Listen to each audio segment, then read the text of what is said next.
everybody, I'm Katie with Course Hero, and today we're going to be talking about how to proofread your paper and give you some awesome tips to get the best results.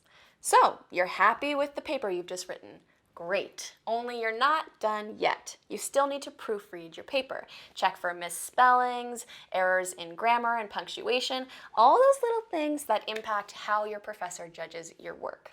When you've put a lot of thought into organizing your ideas and presenting them, you don't want a bunch of easily correctable mistakes distracting the reader, that would be your professor, from what you have to say, right? Crossing your fingers and hoping for the best is not a good plan of action. So today we're going to talk about several things you should do before turning in your paper. And sure, it takes a little extra time. It's probably the last thing you want to do right now, but the payoff, a mistake-free paper that really impresses your professor, is definitely worth it. And we're going to do it with you. But first, go take a walk. No, really. Get outside, breathe some fresh air, text a friend, see what's new on Netflix. You need to take a break so that you can come back with fresh eyes. It's really hard to proofread your paper that you've just written. So, put your paper aside for a few hours or a day if you can, and I'll see you back here in a bit. Okay, ready? Let's get into our first tip, which is work from a printout. Yes, your eyes probably need a break from the screen anyway, especially if you've been pulling some all-nighters lately. That blue light is probably messing with your body clock. Most people tend to read more quickly on screens than on paper, so you're likely to skip some mistakes if you're reading on your computer. You're also less likely to multitask while you're reading a hard copy. Think of the 6 other things you're doing while you're checking text or scanning through your social feeds. So go print out a copy of your paper. We'll wait. Oh, and while you're at it, grab an extra blank sheet of paper, and I'll explain that in a minute.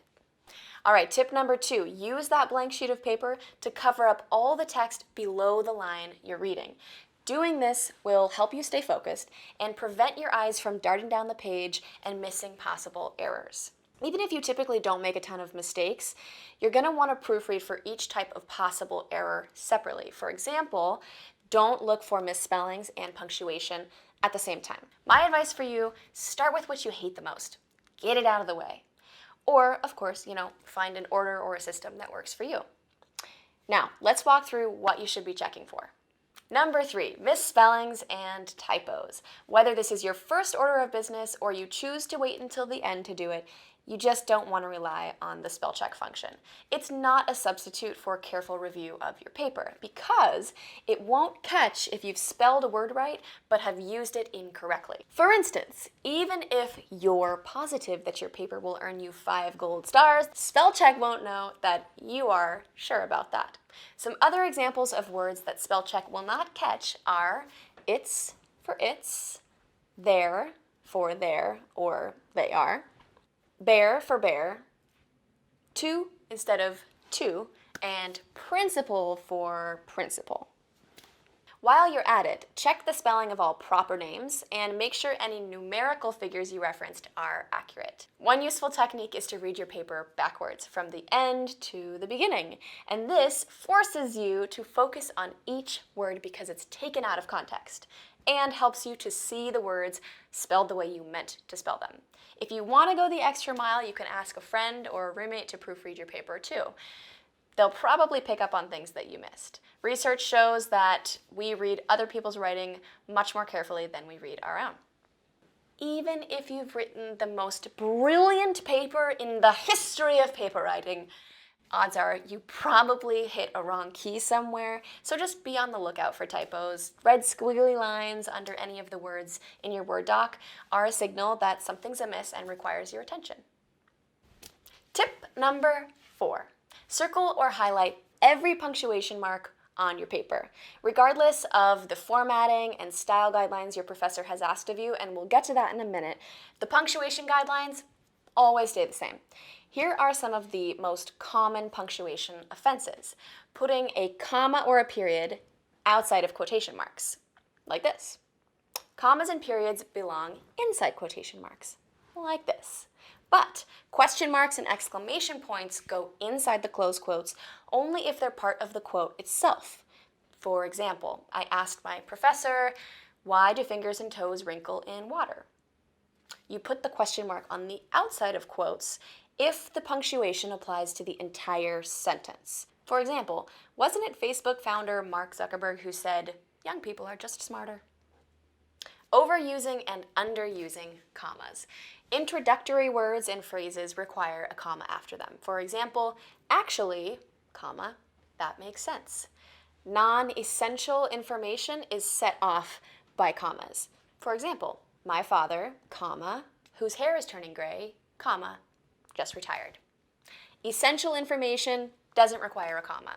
The viewers who are watching this video are definitely learning a lot. When two elements of your sentence form a pair, for example, if you're using constructions like either or, no comma is necessary. For example, you either like coffee or you don't. When you have an independent clause and a dependent clause in the same sentence, no comma is necessary either. For example, my plants died because I forgot to water them. On to tip number 5. Make sure that the format of your paper, including citations, conforms to the style that your professor asks for. This is not the place to show off your creativity and assert your freedom of expression. You gotta follow the rules that your professor lays out for you, just like every other student in class. So there are 3 main styles used to format academic papers: APA, MLA, and CMS. The first 2, APA and MLA, are typically used in undergraduate programs. APA, which are the official guidelines put out by the American Psychological Association, are most commonly used in the social sciences majors. So political science, medicine, and business. MLA, or the modern language style, is most commonly used in the humanities. So if you're an English Lit major, or arts, or theater. CMS, which stands for the Chicago Manual of Style, is used mostly in journalism and for print publications, and less in an academic setting. But regardless of which style you're using, it's always a good idea to check out the most current version of the guidelines. Sources are updated regularly, so check those out and make sure that that's what you're referencing. Here are their websites. Tip number 6, check your grammar. Grammar is basically how words combine with other words to create sentences and convey meaning. The better your grammar, the clearer your message, and the more likely your professor will be to understand what the heck you're trying to say. Green squiggles under any sentences in your Word doc indicate that something is amiss and needs your attention. Here are a few words that a lot of people misuse, even professional writers. Using affect, a verb, instead of effect, a noun. The effects of a hurricane included downed trees and power outages. The bad weather affected everyone's mood. Than versus then. My lunch was better than yours. This is what you use to make comparisons. First we made lunch, and then we ate it. This is the spelling of then that you use to situate actions in time. Using of instead of have. In casual conversation, you might say or say what sounds like, I should have done my laundry. To which I would respond, you should have watched this video before turning in your paper. Farther versus further. Farther is used if you're referring to physical distance. Further is used if you're referring to a figurative distance. For example, the park is farther away than I thought, and because of that, I am further away from my goal of running 5 days a week. If you're trying to say how you feel, use an adjective. For example, you would say, I feel bad, not I feel badly. Saying I feel badly would mean I'm not doing a good job of feeling. Here's another big one. Misusing the apostrophe. To make a word plural, you add an S. To make a word possessive, then you add the apostrophe. For example, my professor's lesson plan. Do not use the apostrophe for acronyms like CEOs. To make a plural noun with an S, possessive, then you bring back the apostrophe. For example, my professor's lesson plans. As you can see, there are many ways to mess up the English language, and grammar can be so confusing. So if you're interested, check out Purdue OWL. The OWL stands for Online Writing Lab, and it's an excellent online resource that offers basic guidelines for grammar and other examples of words that we typically mess up. Okay, tip number 7, Check for run-on sentences that go on for way too long and try to tackle way too many ideas and get so convoluted that your professors have no idea what you're talking about, and at this point they probably aren't enjoying reading it, so you know you're going to probably get a bad grade. Make sense? An awesome tool to check out is Hemingway Editor, a desktop app that allows you to check for said run-on sentences and other writing no-nos. All you do is paste your paper in, and sentences that need a little shortening are highlighted in yellow. Sentences that are way too long are highlighted in red. Words that are highlighted in purple mean that there is probably a less pretentious and simpler word you could use, because bigger is not always better. Adverbs are shown in blue to make sure that you're using them judiciously. On that note, speaking of not overdoing it, here's a tip from Noam Spancer, PhD, professor of psychology at Otterbein University in Westerville, Ohio, that will keep your adverb use in check. Resist the temptation to use very more than once or twice in a decade.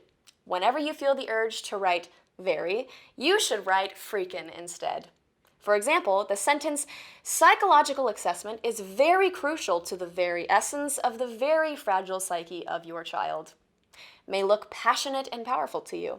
However, if you rewrite it, psychological assessment is freaking important to the freaking essence of the freaking fragile psyche of your freaking child. The problem will, one hopes, become freaking clear, and you will revise your paper.